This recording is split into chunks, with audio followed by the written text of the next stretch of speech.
ओम नमः सिद्धिभ्यः नमो अरिहन्ताणं नमो सिद्धाणं नमो आयर्याणं नमो उवज्झायाणं नमो लोहि सव्साहूणं चत्तारि मङ्गलम् अरहन्त मङ्गलम् सिद्ध मङ्गलम् साहु मङ्गलम् केवलपर्णत्तो धम्मो मङ्गलम् चत्तारि लोकोत्तमा अरहन्त लोकोत्तमा सिद्ध लोकोत्तमा साहु लोकोत्तमा केवलपर्णत्तो धम्मो लोकोत्तमा चत्तारि शरणम् पवज्जामि अरहन्त शरणं पवज्जामि सिद्ध शरणं पवज्जामि साहु शरणं पवज्जामि केवलपर्णत्तो धम्मो शरणं पवज्जामि। त्रिलोक त्रिकालवर्ती पंच परमेष्ठियों को नमन। देवादिदेव वर्तमान धर्म तीर्थ शासन नायक तीर्थंकर भगवान महावीर स्वामी को प्रणाम। द्वादशांग श्रुत देवता भगवती सरस्वती जनवाणी देवी माता को वंदन। पूर्व शताब्दी के ज्ञानी ध्यानी तपस्वी चारित्र चक्रवर्ती आचार्य शांति सागर महाराज को नमोस्तु। दीक्षा शिक्षा गुरु आचार्य श्री विद्यासागर महाराज को नमोस्तु।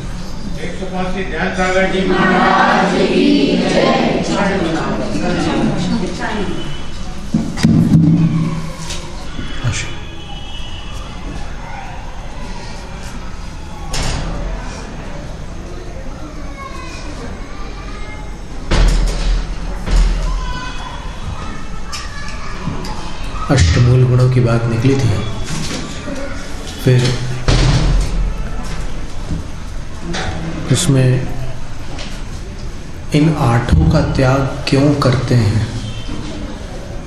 आठ का त्याग करने से अष्टमूल गुण होते हैं। मदिरा मांस मधु का, और फिर बड़ पीपल उमर कठुमर और पाकर, इन 5 फलों का।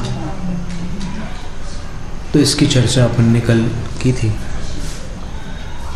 फिर रात्रि भोजन की भी बात आ गई थी परसों, और उसके भी कुछ वैज्ञानिक कारण अपन ने देखे थे। और रात्रि काल में एक बार सन 90 की बात है, गैरतगंज सिलवानी चिकनी घाटी, और वहाँ से एक बमोरी नाम का कोई स्थान था। फिर वहाँ से आगे बरेली पड़ता है। तो वहाँ पर छत पर सामायिक करने बैठे हम। तो जैसे दिन ढला तो धीरे धीरे अंधेरा होने लगा, और छत के आसपास की जो दीवारें थी, बहुत सारी छिपकलियां निकल के आ गई बाहर। तो जो दिन भर छुपी रहती है, वो सूरज डूबने के बाद बाहर क्यों निकलती? ये प्रश्न मन में आया और फिर समझ में आया कि वो नक्तंचर है। माने रात में विचरण करने वाले जीव जंतुओं में से वो छिपकली की भी परिगणना होती है। तो वो रात में इसलिए आती है क्योंकि रात में उसको उसका भोजन मिलता है। तो उसका जो भोजन है वो निर्जीव नहीं है, जीवित है। और वो जीवित वस्तु रात्रि में भोजन करने वाले किसी भी जीव के पास जा सकती है। उसकी थालियों में भी जा सकती है, कहीं भी जा सकती है। पंडित इंद्रलाल शास्त्री ने एक पुस्तक लिखी थी रात्रि भोजन के ऊपर। उसमें उन्होंने सत्य घटनाएं लिखी थी, रात्रि भोजन करने वालों के साथ कैसी कैसी घटनाएं हुई हैं उसका उन्होंने वर्णन किया था। बहुत डरावनी घटना है। बरसात के मौसम में वो एक ऐसे घर पर भोजन चल रहा था जहाँ पर टेबल नहीं था, ज़मीन पर बैठ करके वो लोग भोजन कर रहे थे। मुंह में कुछ आ गया तो फिर वो चबाते नहीं बन रहा था। फिर उन्होंने कहा कि भाई तुम कुछ प्रकाश करो, पता नहीं क्या आ गया मुंह में, तुमने क्या बनाया। तो वो कोई दूसरा मेंढक था।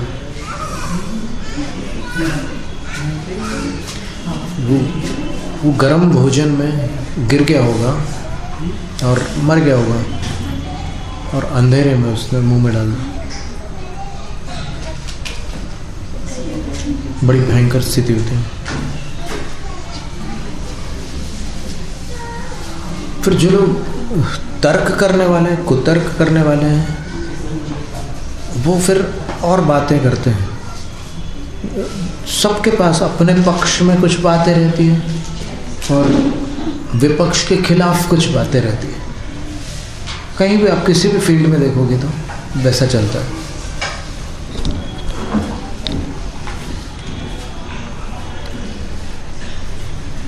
दूध को लेकर के भी ये बात बहुत जम के चली थी, अभी भी चल रही है। वेगन वाले बिल्कुल दूध के खिलाफ हैं। उनका कहना है कि दूध में बड़ा टॉर्चर होता है, दूध में बड़ी हिंसा होती है, दूध अपना भोजन नहीं है। वो तो जब बच्चा शिशु होता है तब उसको दूध माँ पिलाती है, बस उतना ही पर्याप्त है। कोई प्राणी किसी अन्य प्राणी का दूध नहीं पीता। ऐसी बहुत सारी बातें आती वहाँ पर।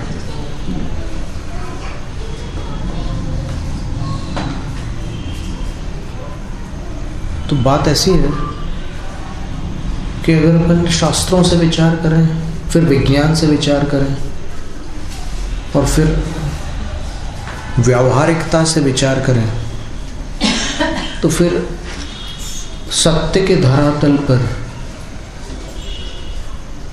ये बात प्रमाणित नहीं होती कि कोई प्राणी किसी अन्य प्रजाति का दूध नहीं पीता। आपको ऐसे सैकड़ों उदाहरण मिल जाएंगे जहाँ पर बंदर लोग गाय का दूध पीते हैं, बछड़े कुतिया का दूध पीते हैं। ऐसे कितने सारे उदाहरण मिल जाते हैं और बल्कि फोटोज मिल जाएंगे आपको। ऐसे एक गाय है छिंदवाड़ा में जो अलग अलग गायों के बच्चों को दूध पिलाती है उस वहाँ की गौशाला में। बहुत बरसों पुरानी बात हो गई, अभी तो क्या स्थिति पता नहीं, लेकिन ऐसा होता है।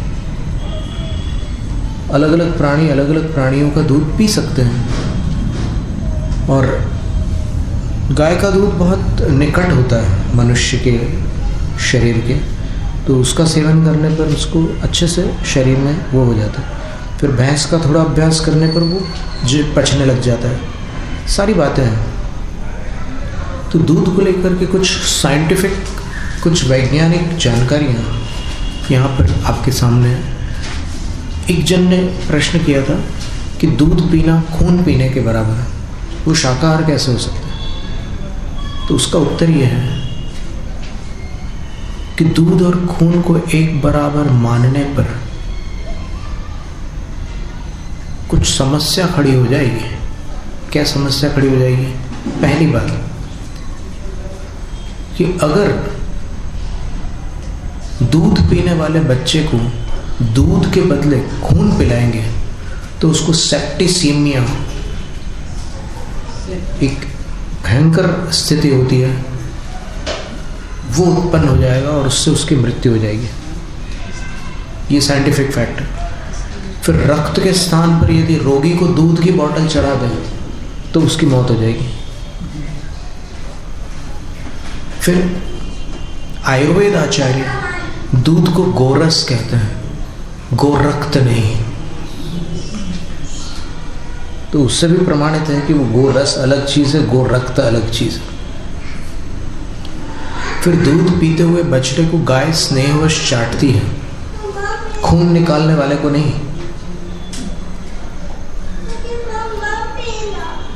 शरीर से रक्त निकाल लेने पर मृत्यु हो जाती है। पूरा रक्त अगर निकल जाए तो फिर मृत्यु हो जाती है, लेकिन दूध निकालने पर उस जानवर को सुकून मिलता है, उसको राहत मिलती है। विज्ञान के अनुसार ब्लड कनेक्टिव टिश्यू है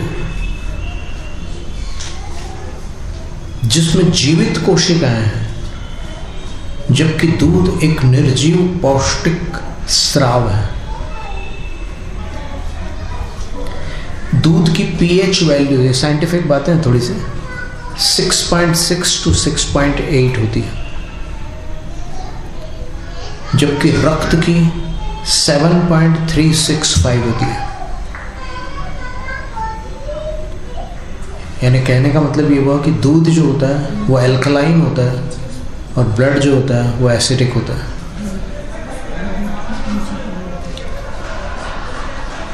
और दोनों की संरचनाओं में जमीन आसमान सा फर्क होता है।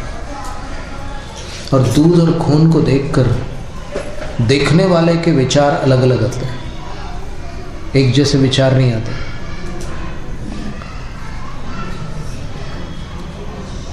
दूध चिकित्सा पद्धति के द्वारा, दुग्ध चिकित्सा के द्वारा अनेक रोगों का उपचार होता है, जबकि रक्त के साथ ये स्थिति नहीं बनती।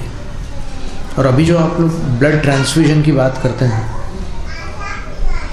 जो बोतल चढ़ाई जाती है ना खून की, तो उसका बहुत प्रचार है, पूरे विश्व में ब्लड ट्रांसफ्यूजन का बहुत प्रचार है। लेकिन उसमें अपने खतरे भी हैं। अभी हम 2 दिन पहले हमें एक पुस्तक मिली थी, who is your doctor and why, Alonzo J Shadman नाम के एक डॉक्टर ने लिखी है। उस डॉक्टर ने उसके 9th चैप्टर में लिखा है, 9वें अध्याय में, कि मैंने अपने हाथ से 20,000 ऑपरेशन किए हैं। जो लेखक है उस पुस्तक के, वो कह रहे हैं कि मैंने खुद 20,000 ऑपरेशन किए हैं और मैंने कभी खून नहीं चढ़ाया, और मेरा एक भी पेशेंट मरा नहीं खून न चढ़ाने से। जब भी ज़रूरत होती थी, जिसको एक ऐसे कंडीशन बताते थे, बाकी डॉक्टर्स बोलते थे कि अब खून चढ़ाने की ज़रूरत है उसको, तब मैं सलाइन चढ़ाता था, या फिर किसी पेशेंट को डेक्स्ट्रोज चढ़ाता था, ग्लूकोज की बोतल चढ़ाता था। लेकिन मैंने कभी रक्त नहीं चढ़ाया और मेरा एक भी पेशेंट नहीं मरा। इसलिए मेरी धारणा रक्त चढ़ाने के बारे में थोड़ी अलग है। बाकी जिसको जो करना है वो करता रहे, लेकिन मेरी धारणा उससे अलग है।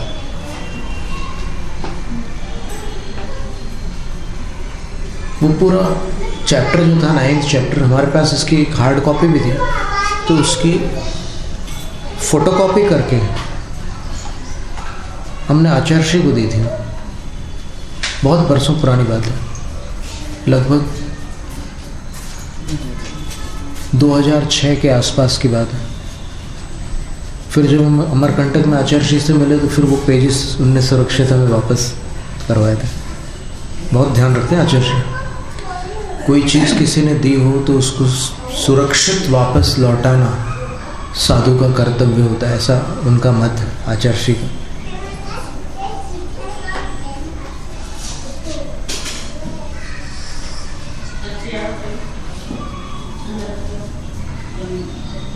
और वो भी उनको अपने कठोर अनुभव से ये सीखने मिला है आचार्य श्री को। उनने ये घटना अपने एक शिष्य को सुनाई थी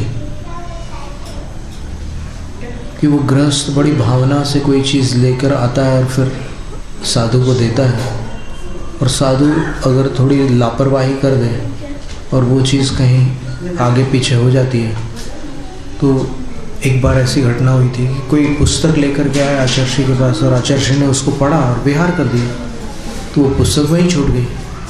तो वो फिर दोबारा जब मिला तो बोले कि आचार्य वो पुस्तक आपने पढ़ ली? तो आचार्य ने कहा कि हाँ मैंने। बोले महाराज आप वहाँ छोड़ के आ गए, मैंने कितनी मेहनत करके कहाँ कहाँ ढूंढ ढूंढ करके फिर अंत में वो पुस्तक निकाली थी, आप ऐसे छोड़ के चले गए। अब मैं कहाँ जाऊँ, मैं वो पुस्तक कैसे क्या करूँ? तब आचार्य को ये बात महसूस हुई कि जिसकी जो वस्तु होती है एक प्रकार से उसके प्राण होते हैं उसमें, इसलिए उसको कोई मिसप्लेस नहीं करना होता। पर क्या करें, अभी कब कितनी चीज़ों को संभाले साधु, ये भी एक बात आती है ना। अब वो 50 लोग 50 चीज़ें देते हैं तो फिर क्या करें, समस्या ये भी आती है। तो खैर ठीक है, मना करने से बुरा भी लगता है। अरे महाराज आप हम इतनी दूर से लेकर के आए, आप ले नहीं रहे हो, हम कोई गलत चीज़ तो दे नहीं रहे हैं, हम आपके योग्य कोई वस्तु दे रहे हैं। देने वाले के पास अब वैसे भी अभी जैन समाज जो है व्यापार कुशल है, तो फिर कोई चीज़ कैसे देना और कैसे लेना ये कुदरती उनके अंदर है। तो फिर देते समय बहुत तरीके से वो देते हैं, बिल्कुल कि वो मना ना कर सके इस तरीके से। तो उस चीज़ में ये बात आई थी रक्त के बारे में। तो ब्लड ट्रांसफ्यूजन चलता है, लेकिन मिल्क ट्रांसफ्यूजन नहीं हो सकता। अगर कोई ब्लड और मिल्क को सेम कंपोजिशन मान ले तो फिर बड़ी मुश्किल हो जाएगी, हो ही नहीं सकता।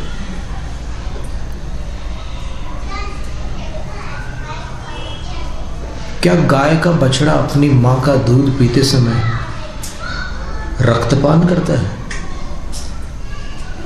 अगर आप रक्त और दुग्ध को एक श्रेणी में रखोगे तो नहीं, ऐसा नहीं है।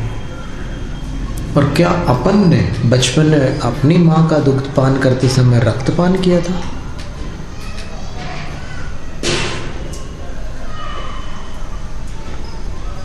और गाय का खाया हुआ भोजन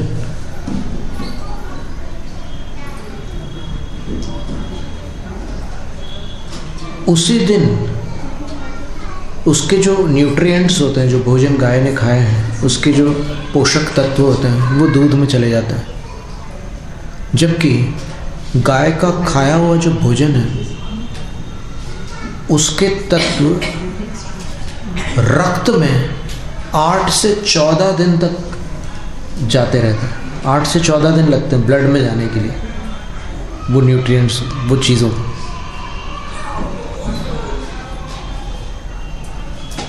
और वैज्ञानिकों के अनुसार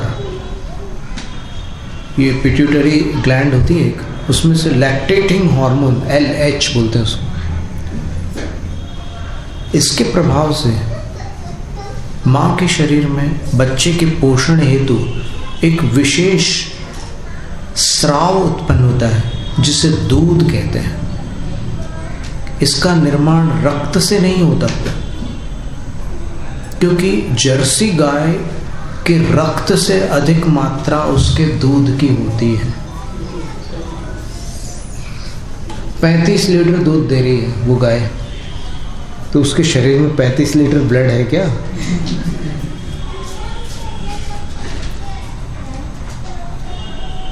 यदि ब्लड दूध बन जाए गाय का, तो गाय ब्लड के बिना कैसे जिंदा रहेगी?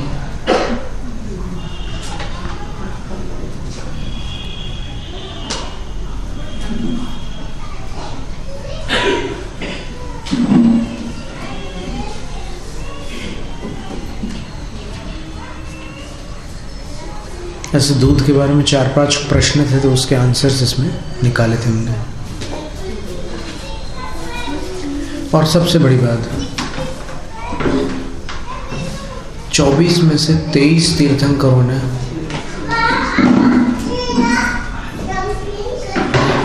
खीर ली। अपना जो प्रथम आहार था, उस प्रथम आहार में तीर्थंकरों ने खीर ली। आदिनाथ भगवान ने इक्षुरस ली, शेष तीर्थंकरों ने खीर ली। तो जैन शास्त्रों के अनुसार आप कोई भी तर्क कर लो, दूध अभक्ष सिद्ध नहीं हो सकता। देखो, ऑक्सीटोसिन, पाइटोसिन, ऐसे कुछ रासायनिक इंजेक्शंस होते हैं। जब गाय को वो इंजेक्शन लगाते हैं तो उसके गर्भाशय में वेदना उत्पन्न होती है, और वेदना उत्पन्न होने से वो अपने थनों में दूध को रोक नहीं पाती, तो दूध छूट जाता है। और देखने वाले को लगता है कि इंजेक्शन से दूध बढ़ गया। इंजेक्शन से दूध बढ़ता नहीं है, इंजेक्शन से दूध रुकता नहीं है। वास्तव में देखा जाए तो वो गाय रोक नहीं पाती उस दूध को, तो वो छोड़ देती है। तो लगता है कि दूध ज़्यादा, और फिर वो इंजेक्शन वाला दूध क्रूरता से प्राप्त होने के कारण उसका विरोध कर सकते हैं आप। वैसे दूध का अपन निषेध कर सकते हैं, क्योंकि जिसमें प्राणी को पीड़ा पहुंची उसका निषेध करने में अपने को कोई आपत्ति नहीं है। लेकिन जहां पर प्राणी को पीड़ा पहुंचाए बिना उसको ग्रहण किया गया है, तो फिर उसमें कोई बात ही नहीं है। आप कर्नाटक में जाएंगे या दक्षिण महाराष्ट्र में जाएंगे, गांव के हर घर में जैनों के यहाँ पर गाय भैंस है। अब भी तो पिछले साल ही तो हम वहीं पर थे, इसी समय मार्च महीने में, अप्रैल महीने में, तो वहाँ घर घर पर गाय भैंस थी।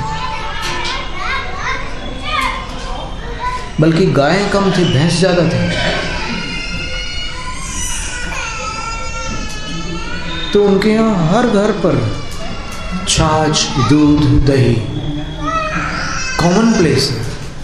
हर जगह आपको ये चीज़ मिलेगी। ज्वार की रोटी, वो गिलकी की सब्जी, लौकी कम खाते हैं उस साइड में, दक्षिण महाराष्ट्र और फिर कर्नाटक साइड में लौकी नहीं चलती। वो जितने दक्षिण में जाते होंगे वो तासीर बदल जाती है उसकी। लौकी बिल्कुल पकाने में बहुत मुश्किल हो जाती है वहाँ पर। जैसे इधर उत्तरापथ में, एमपी साइड में, यूपी साइड में लौकी बहुत जल्दी आसानी से पक जाती है और आसानी से पच भी जाती है। लेकिन वहाँ पर बहुत मुश्किल से पकती है, वो बहुत देर लगती है पकने में। तो वो प्रकृति अलग अलग, क्षेत्र का प्रभाव, तो इसलिए वो अलग व्यवस्था है वहाँ पर। हाँ, तो लिखा भी हुआ है, अष्टपाउड की टीका में लिखा भी हुआ है। संभवतः जहाँ 16 कारण भावनाओं का वर्णन है वहाँ पर लिखा हुआ है, देखना होगा। भाव पाउड या मोक्ष पाउड में कहीं पर वो पंक्ति आती है। तो कई भक्ष और अभक्ष का संबंध क्षेत्रों से भी है। जैसे मध्य भारत में जो जामुन का फल है, उसमें आप देखोगे तो उसके ऊपर एक गड्ढा सा रहता ना, उसके अंदर आपको जीव जंतु मिलेंगे। आप देखना ऐसे कांच से, तो उसमें आपको इल्लियाँ मिलेगी।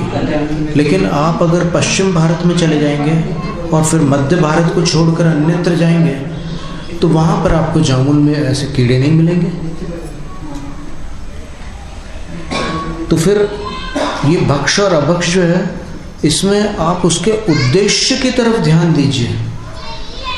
अब वस्तु पकड़ लिया आपने, नाम लेकर के बस, हाँ नहीं वो चीज़ अभक्ष है, ऐसा एका आग्रह मत करिए।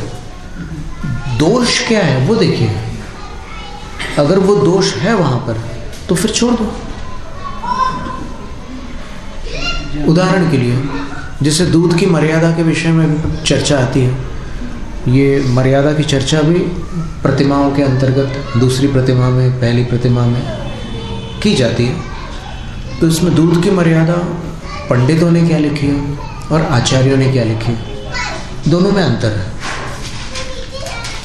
और इतना बड़ा अंतर है कि आप चौंक जाओगे कि आपकी जानकारी में जो मर्यादा है वो पंडितों वाली मर्यादा है। आपको पता है कि दूध निकालने के बाद एक मुहूर्त के अंदर उसको गर्म कर लो और गर्म किए हुए दूध को 24 घंटे के अंदर सेवन कर लो उसका। ये आपकी जानकारी में है। जबकि यशस्तिलक चंपू ग्रंथ में 1000 वर्ष पहले आचार्य महाराज ने तीसरे आश्वास में उन्होंने संस्कृत में लिखा हुआ है कि दूध जो निकाला हुआ होता है गाय या भैंस का, वो 10 घड़ी की उसकी मर्यादा होती है।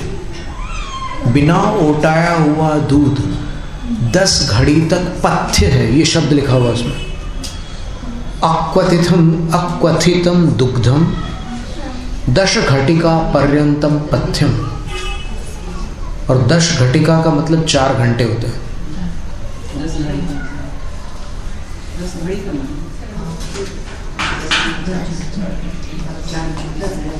10 घड़ी 4 घंटे होंगे ना।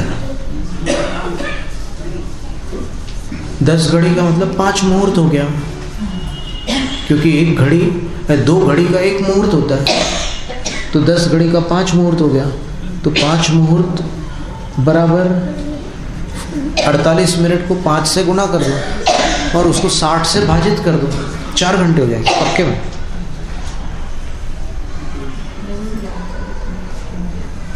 और क्वथितम दुग्धम 20 घटिका प्रमाण। और जो ओटाया हुआ दूध है, देखो अभी क्या है कि प्रमाद के कारण आप एक उफान लाते हैं, जबकि विधि जो है पुराने दादा दादी लोग जो थे उस ज़माने में वो तीन उफान लाते थे दूध में। 1 उफान वाला नहीं होता था, 3 उफान लाते थे, तो प्रॉपर वो हो जाता है, बिल्कुल क्वथित हो जाता वो। तो उसकी मर्यादा कितनी है? तो बोले 20 घड़ी। 20 घड़ी तो 20 घड़ी कितनी हुई? अभी अपन ने 10 घड़ी 4 घंटे निकाले, तो 20 घड़ी सीधे 8 घंटे। और ईमानदारी से बताना, 8 घंटे गर्म किया हुआ दूध 8 घंटे रखने के बाद कोई माइका लाल पी सकता है क्या? आप पी के देख। अभी हम बोल भी नहीं सकते कि पी के देखना, लेकिन कोई पी नहीं सकता, उसका वो बेस्वाद हो जाता है। 8 घंटे बाद दूध का स्वाद पीने लायक हो ही नहीं सकता। अब वो रेफ्रिजरेटर में रख लो और फिर कुछ और उसकी प्रोसेसेस कर लो, वो सब क्या है कि आदमी की जो खोपड़ी है उसमें इतने सारे टेढ़े मेढ़े रास्ते निकाल करके क्या से क्या कर डालता है। तो ये शास्त्र में ये चीज़ लिखी हुई है। इसी प्रकार और भी कई चीज़ें हैं, तो इसको अपने विवेक से और अनुभव से और बड़ों के मार्गदर्शन से, जो योग्य मार्गदर्शक हो। आग्रही मार्गदर्शक क्या है कि आप अपने आग्रह में आपको लपेट लेंगे, तो उनकी बात नहीं है। जो योग्य मार्गदर्शन निष्पक्ष हो, तो उनसे आप मार्गदर्शन ले सकते हैं कि कैसी क्या स्थिति है। अभी एक बात और आई थी जानकारी में, पूरे श्रावकाचारों में खोज की कि उबले हुए पानी की मर्यादा 24 घंटे होती है, ऐसा कौन से ग्रंथ में लिखा है। तो खोज करते करते अब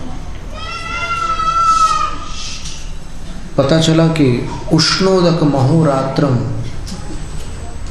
पश्चात सम्मूर्छनम भवेत, श्लोक में ही लिखा था। रत्नमाला आदि कई ग्रंथों में श्लोक आए हैं। मुहूर्तम गालितम तोयम प्रासुकम प्रहरद्वयम उष्णोदक महोरात्रम पश्चात सम्मूर्छनम भवेत, ये श्लोक है। तो इसका मतलब ये हुआ कि अगर छना हुआ पानी है तो वो 1 मुहूर्त तक निर्जीव है। प्रासुक जल है। प्रासुक का अर्थ उन्होंने ये बताया कि जिसमें लवंग या फिर हरड़ या राख या सौंफ या इस प्रकार की कोई तीक्ष्ण स्वाद वाली कोई वस्तु जिसमें मिलाई गई है, जिसका रंग और गंध थोड़े से बदल गए, स्वाद थोड़ा सा बदल गया है, वो पानी 6 घंटे तक प्रासुक रहता है। निर्जंतुक रहता है। फिर उष्णोदक महोरात्र, गर्म पानी, वहाँ उबला पानी नहीं लिखा है, गर्म पानी। एक संघ में माताजी रोज शाम को पानी अलग करवाती थी और नया पानी श्रावकों से बुलवा करके उसमें भरवाती थी। जब आचार्य महाराज को पता चला कि ऐसा हो रहा है, तब आचार्य महाराज ने कहा कि ऐसा कहाँ लिखा है, बताओ कौन से शास्त्र में, किस आधार पर आप ऐसा आरंभ कर रहे हो।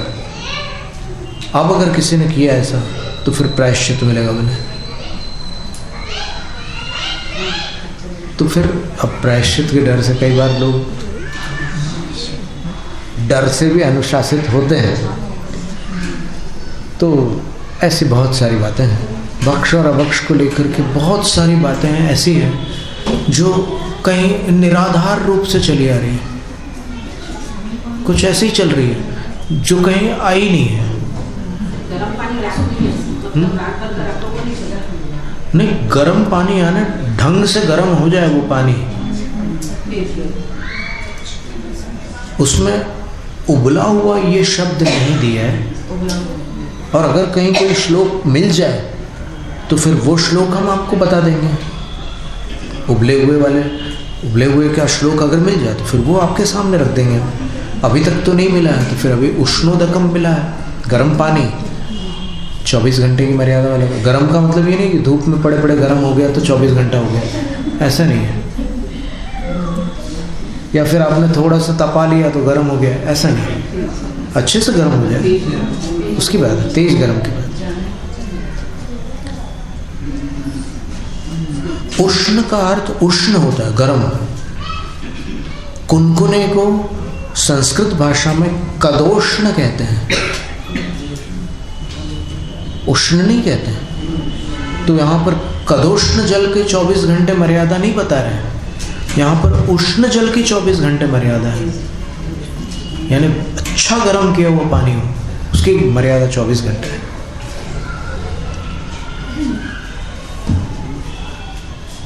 तो अष्टमूल गुण अपन ने समझे। एक तो समंतभद्र आचार्य महाराज ने जो कहे हैं, उनके शिष्य शिवकोटि आचार्य कहते हैं कि पंचम काल में काल के प्रभाव से ऐसा है कि अष्टमूल गुण 2 प्रकार के हैं। तो उनका कहना है अर्भकेष्वपि, बच्चों के लिए जो अष्टमूल गुण, अर्भक का अर्थ बच्चा होता है, बालक होता है।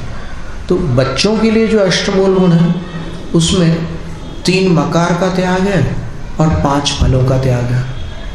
और बड़ों के लिए जो अष्टमूल गुण है उनमें 3 मकार का त्याग है और 5 अणुव्रत है।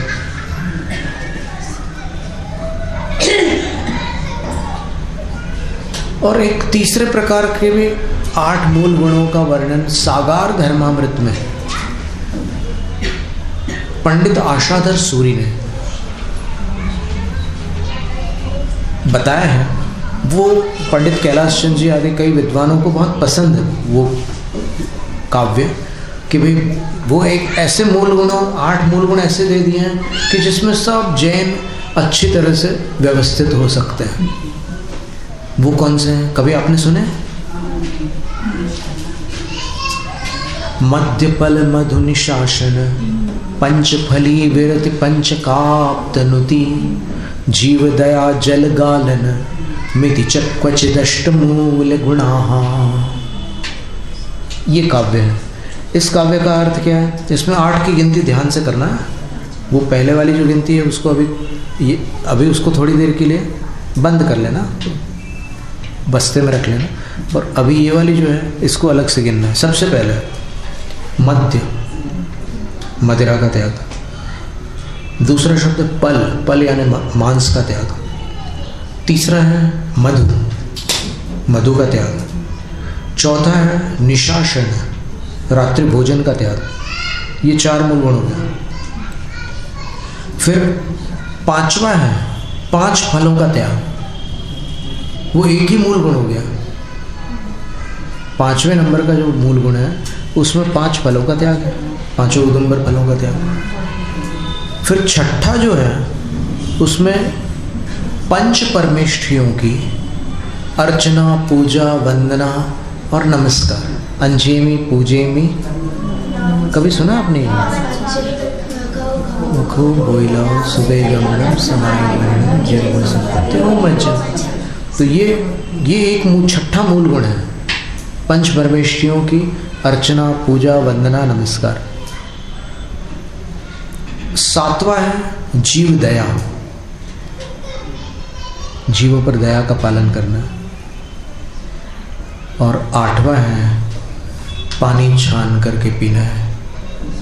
और पानी छानने के 5 दोष होते हैं, छन्ने संबंधी 5 दोष होते हैं। तो अगर वैसा छन्ना नहीं होगा तो निर्दोष छन्ना माना जाएगा। वो कैसे छन्ने सदोष होते हैं, लिखना चाहोगे? तो सबसे पहले पतला छन्ना। अब आपको जल्दी छानना है तो मच्छरदानी से ही छान ली। ऐसे थोड़ी काम चलता है। पतला वस्त्र होना पहला दोष है छन्ने का। दूसरा दोष है पुराना वस्त्र होना, क्योंकि पुराने वस्त्र के तंतु जर्जरित हो जाते हैं और उसको निचोड़ो ना, टक टक आवाज होती है। पता होगा, किसी को अनुभव होगा इसका। इतनी बड़ी सभा में कोई ना कोई तो निचोड़ते समय कैसे टूटते हैं वो तंतु पुराने वस्त्र के, वो स्थिति होती है। फिर तीसरी बात, रंगीन नहीं होना, सफेद होना। चौथी बात, निश्छिद्र होना, उसमें छेद ना।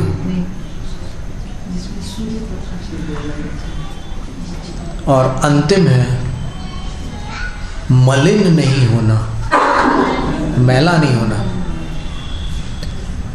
और ये बहुत ध्यान देने की बात है, क्योंकि छन्ने जो होते हैं वो जब से आते हैं तब से लेकर जब जाते हैं तब तक चलते रहते। क्या कलर हो जाता है, आपने देखा कभी?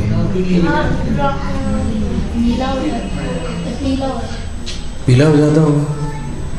तो फिर इतना सहेजना जरूरी है क्या?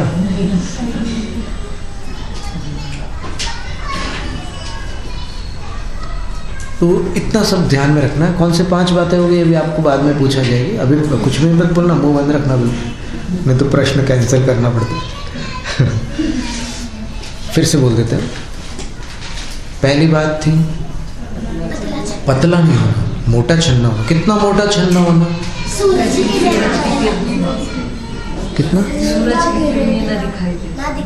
हाँ, अगर आप धूप की तरफ करो तो वो किरणें अंदर से छन करके आपके चेहरे पर ना आए। और उसका आकार प्रकार कैसा होता है छन्ने का, कुछ पता है आपको? अपने हाथ से 3 बीता लंबा हो, ये 2 हो गया, ये 3 बीता लंबा हो और 2 बीता चौड़ा हो, और उसको दुगना करके उस माप के बर्तन में ही छानने का निर्देश है। ऐसा नहीं कि आपको पीपे में पानी भरना है तो पाइप में आपने छन्ना लगा दिया और फिर उसमें भरते चले जा रहे। वो कोई प्रक्रिया नहीं है वहाँ पर। नल में छन्ने वन्ने की कोई प्रक्रिया शास्त्रों में नहीं बताई। तो प्रक्रिया ये है कि मोटा छन्ना हो और फिर 3 बीता लंबा हो, 2 बीता चौड़ा हो, और वो दुगना किया हो, दोहरा छन्ना। आप कहोगे कि अरे इसमें तो बहुत टाइम जाएगा, हम कैसे करेंगे, इतना टाइम हमारे पास कहाँ है। इंतज़ार करते करते, अरे देखो आजकल के ज़माने में इंतज़ार तो बड़ी आसानी से लोग करते हैं। मोबाइल हाथ में लिया और फिर बस वो टाइम पास हो जाता है।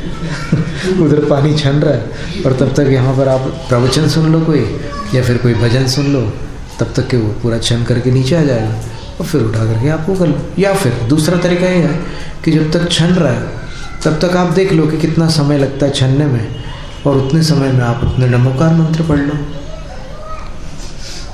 वो एक धार्मिक क्रिया है, तो आप साथ में नमोकार मंत्र की आराधना करके धर्म का लाभ ले सकते हैं। और कुछ कर सकते हैं, आप कोई और छोटा सा पाठ कर सकते हैं, प्रभु पतित पावन, या फिर और कोई भी जो भी आपको अच्छा पसंद हो पढ़ सकते हैं। दूसरा क्या था? पुराना वाला ना हो, और पुराना वाला सड़ भी जाता है ना, वो कपड़े कितना जीर्ण हो जाते हैं। फिर तीसरा रंगीन ना। रंगीन होने से क्या नुकसान है?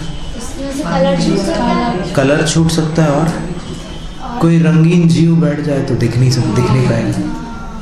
और वाइट वाले में सब दिखते हैं, बस वाइट में वाइट वाले जीवों का वो रहता है, तो वो आप ऐसे स्थान पर अच्छे से संभल करके वो सब काम कर सकते हैं। चौथा निश्चिद्र हो। निश्चिद्र एक शब्द है। और पांचवा मलिन ना हो, मैला ना हो, स्वच्छ हो। तो इतना ध्यान में रख सकते हैं अपन एक परंपरा निभा तो रहे हैं, लेकिन उसके उद्देश्य की पूर्ति हो इस तरीके से अगर निभाओगे तो सार्थक हो जाएगी वो परंपरा।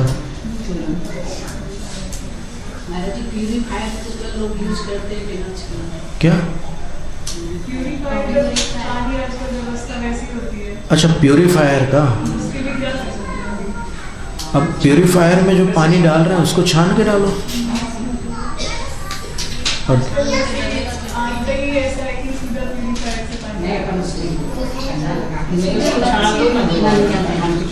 प्यूरीफायर में डालने से पहले आप वो कर लो प्रक्रिया। अब समस्या ये है कि नल के पानी में आप बिलछानी कहाँ डालोगे, जीवानी, ये भी एक प्रॉब्लम है।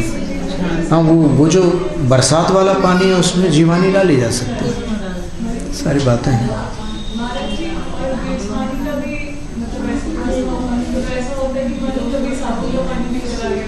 क्या?